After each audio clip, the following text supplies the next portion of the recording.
Lightning like Steve McQueen. I'm in the fast lane when the light turns green. And I built tough, I ain't nothing but grit. Cause I made rugged blood, sweat, and spit. Yeah, like a horse I fly. Better push yourself in for a bumpy ride. I like to play hard, but I work harder. And I weather the storm cause I'm built stronger. What is up, ladies and gentlemen? We are back. We are live. It is the Freight Coach Morning Show, the top morning show in transportation, coming to you guys every single weekday, 8:30 in Pacific, 10:30 Central, to break down some industry headlines, and most importantly, provide some actual insight into what you can do with all of this information. If this is your first time tuning in, welcome. This is the real side of freight, ladies and gentlemen. And I say that before every single show. And what I mean by that is I only speak to transportation professionals on this show, as well as my twice-a-week long-form podcast, because I want to talk to the right individuals who have done what you're looking to do or who are currently doing what you're trying to achieve. So you can take that information, apply it, utilize it, and see a meaningful difference in your business and your life. Corey Buchan, TGIF, all he says over on YouTube. Jamie, SP Freight in the house. It's Friday. Good morning, coach, she says. It is Friday, you guys, and you know what that means. Today is Q&A day, all right? So if you have any sales or operations-related questions for the transportation industry, drop them in the chat. I will answer them live on the show. I got a couple of questions already that got sent in, but if you guys have anything else, drop them in the chat, and I will answer them live here today. Flo, good morning to you. Happy Friday. April Maroney, what is up, April? Happy Friday to you as well. Nick, my man, good to see you here this morning, Nick. Speaking of Nick, Nick Isabella's episode from earlier this week, we actually released it via newsletter as well, you guys. So if you guys want, so I'm not gonna auto subscribe everybody to my newsletter, because I frankly do not like that at all when people do that for me, just because they have my email address.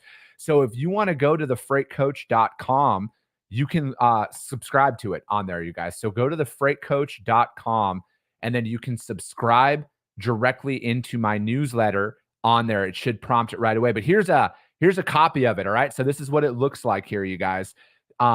This is just gets dropped in. We release these every single Friday. So as you can see, Nick also owns a trucking company, but also is a GQ model as well on top of that. And then, we just do a little bit of highlights from the episode and everything. And then shout out to my sponsors and everything down there. And then a donate to the Make-A-Wish Foundation, which I hold near and dear to my heart. And then just some links to my social media on everything on there. But again, you guys, we're not going to spam you or anything like that, but just jump over to thefreightcoach.com if you guys want to subscribe to this newsletter and register on there. But yeah, we got that going on here right now. And then let me see here. International Road Check. Excuse me. International Road Check is May 14th through the 16th, you guys. So that's coming up. So pay attention to that, you guys, and be aware of what happens in the market during that time. Let me see here. Sorry. It's been a back-to-back kind of morning here, you guys. We got some freight moving. We got loads delivering this morning. We won a same-day shipment here this morning, and we were able to get that covered and everything, you guys. And you know how that was done, right? Right here, green screens. That's how we price all of our freight, you guys. That's what we do. Anytime we're bidding on loads, we utilize green screens, and that's what helped us win this one pick, two drop load that we won same day and everything, you guys. So hit them up, greenscreens.ai. We got a lot going on with that. And then also my first keynote speech episode got released this morning as well. And I put a post out there yesterday about it, so that's available on iTunes and Spotify. And it was a really special moment because the Minnesota Trucking Association. So if you guys haven't been listening for, a long time, I'm from that area originally. My whole family lives in the Twin Cities. And I grew up like 40 miles outside of Minneapolis in a small little farming town in northern Wisconsin.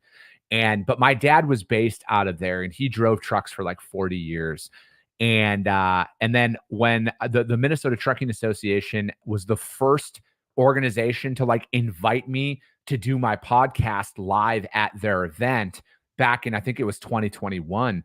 And then to be able to have them, be my first keynote speech as well. And then like the funny thing is I didn't even know I was the keynote speaker at all until I walked in that morning, which was a good thing, right? Because I didn't have an opportunity to psych myself out or anything like that. But the most special part of it is the event, the location of where the event was being held was like 2 minutes from my grandma Jolly's house. And my grandma Jolly was always my biggest supporter in everything. And it was a really special moment for me and everything. So I just wanted to put that out there. And you guys, if you guys want to check all that out, it's available on iTunes and Spotify right now. And we were talking about building your own freight market in there, you guys. And and again, everything that I talk about on here is coming from a place of what I've done in my career, but most importantly, what I'm currently doing, you guys. So I actively am building a freight brokerage. Okay. I'm an independent agent with SPI Logistics, who are phenomenal to work with. If you guys want to become an agent, you guys need to hit up Mike Mikulik or just get me in touch. Get in touch with me, and I will definitely put you guys in touch with them there. But I'm actively out there prospecting, you guys. I'm actively selling every single day. I'm making cold calls, I'm sending cold emails, and I'm doing all of that every single day. So I'm in the thick of things, right? Like when I'm talking about my sales strategy, I'm not talking about it from a hypothetical standpoint of what people should be doing or what people could be doing out there. It's what I'm actually doing every single day. Like my business partner literally is going out to do a couple of site visits here this morning in the Twin Cities, right? And we've been, for the last, 18 months or so, we have been we've been out there prospecting every single day, you guys. And it's been challenging. And from my perspective, we really changed our sales strategy here coming up over the last couple of months. I would say over the last 60 days, we've shifted our perspective. And we're getting back to the basics to put it into perspective here. So what we've been doing, what we've shifted on, so when I was actually back in Minnesota last week, like for the month leading up to that, I had spent that month cold calling facilities asking to stop by. I'm like, hey, I'm going to be near you on the 18th, and I want to stop by, drop off my business card, and introduce myself to you. So out of all the calls that I made, I got like 3 people who agreed. They're like, yeah, you can stop by. So I did that. And, and I'm saying this though, because after I did that, I dropped off my business cards at those places. And then the following week, that was on Thursday after I did that speech. And then Friday morning, I cold called, like I think it was like 7 places that were within a 15-minute drive of where I was staying. And I was like, hey, I'm in your area. Can I drop by today and drop off my business card? And I got 3 more site visits set up like that. And out of all of that stuff, and I'm saying that because after we did that, after I got out there and visited those places, I got my first quote from one of the prospects that I had stopped off and dropped my business card at, right? So I'm telling you guys this because this is what I'm actively applying inside of my business. So I'm not going out there and cold calling for the sake of cold calling. Our strategy is based on, hey, I want to stop by and introduce myself. And, at the end of the day, that doesn't lead to instant business. And I think that's one of the biggest things that people put in the front of their mind is they think that they're just going to win freight right away. And that's not the case. But I use that example of if I spent a month cold calling, I went and visited somebody and I got a first quote in a 5-week period from them by doing that. And I'm saying that because like I got some people that I've been reaching out to for 18, 20 months now, and I haven't even got a fucking reply or a call back or anything like that. And I attribute it to the fact that we're out here doing something different. And I think that that's different. And then, and I brought this up last week, but I'm going to bring it up again. When I was visiting one of my customers, you guys, I had asked him at that time, I'm like, hey, do a lot of people come by? And he had legitimately told me, he's like, I haven't had anybody stop by here in like 18 months, you know? So as you're out there assessing what you need to do in your business and everything from a business development standpoint, if the cold call, if straight cold calling and straight emailing or DMing isn't working, you guys got to look at your approach. All right. And as always, I'm just going to continue to deliver to you guys what I actively do. And you guys can just see it firsthand out there. So that's just my little thing on what we've been doing from a sales perspective. Miljan, is it Miljan? Is that how I pronounce the name? I just want to make sure I'm getting you right, man. You've been popping in here a lot lately. I want to make sure I'm pronouncing your name properly, brother. He says, good morning, everyone. Road check is coming up. The future is bright. And as Nick says here, go listen to the keynote speech. Incredible value and applicable for many in our industry. I appreciate that, man. But yeah, you guys. So the first question that I had got is they're always about sales, right? So like, rest assured, anytime that we go out there is, you know, and a lot of the Q&A that I get is a lot of it is about business development and sales. And, you know, here's another one too. And if you're going to go out there and you're going to broker freight, I think you got to start with is what customers do you even want to go after, right? And, you know, because for me, I talk about this a lot, but Milan, all right, perfect, man. Perfect, Milan. I appreciate that. How do you find customers? I think that's the biggest thing, that whether you're starting out in, you know, in freight or anything, is how do you find business? And I think it's a natural starting point. And I think like within transportation, you got to choose that niche, and you choose that with every single industry that is out there as well, right? So, you know, if you guys watch my show, you guys see Gabe Pankinen come on with Rocket Shipping. They do LTL. Like, for the overwhelming majority of their business is LTL freight. You guys see Cody Kaler come on my show with A&Z Trucking. They just do produce, right? Like, they're a produce broker. They just do reefer freight. And then, you know, my man Chris Brewer, River City Logistics, when he comes on, they're primarily dry van, and their brokerage as well as their fleet. He's got like 20 trucks as well. They're primarily dry van, you guys. So they got their niche that they're running. Me personally, Freight Coach Logistics, we do open deck and heavy haul and specialized freight, right? And that's it. Like, I turned down a dry van customer, you guys, recently. I did, because it's like, and guess what? That the prospect, like, thoroughly respected my decision on that, because it doesn't align with what I'm trying to build. Could I do it? Of course I can do it. I could fucking do reefer freight. I could do drive. It doesn't matter. I would figure it out, right? But from a business development standpoint of how you find customers, start with one thing and expand out from there. Don't fucking shoot and cast a wide net. And, you know, so with that being said, I'm even more hyper focused of, I'm building up my book of business primarily in the Southwest here. So we have a location in Phoenix, and then we have a location in Minnesota. Those are the areas that we're building up our book of business on. And I had existing customers, and I've had some introductions through my podcast that got us in the door with some facilities in other parts of the country. But I'm not actively prospecting anywhere but in the Southwest here, and then up in Minnesota. And that's where I'm going after. And then I have a defined region. So the most successful book of business I've ever run was my little triangle. And that's what I'm bringing back here. Is I was living up in Reno, Nevada at the time. So it was, I only prospected shippers that moved from Reno to LA, over to Phoenix, and back up to Reno, and kind of everything in between. And yeah, there was a little blend over into NorCal, and then a little blend over into the Salt Lake City area and the Utah area. But I was very, very hyper focused inside of that region. And when I'm out there calling customers right now, that's all I'm calling on. And especially if they have a facility in LA and a facility in Phoenix or up in Vegas or something like that. Like, that's where I'm really trying to hyper focus in on. And here's the thing. I have found so much more success over these last 60 days of cold calling than the previous like 15 years that I've been fucking cold calling in this industry, you guys. I was talking to my business partner about it too. I'm like, I'm shocked actually at how, yeah, there's resistance, right? Like, I got hung up on like probably 17 times this week, right? Like, all of that's still there. But like, when I get somebody on the phone, the conversation's entirely different. So choose that niche region, you guys. And I've talked about this before, and I want to say that. So when you're out there looking for customers, own your backyard.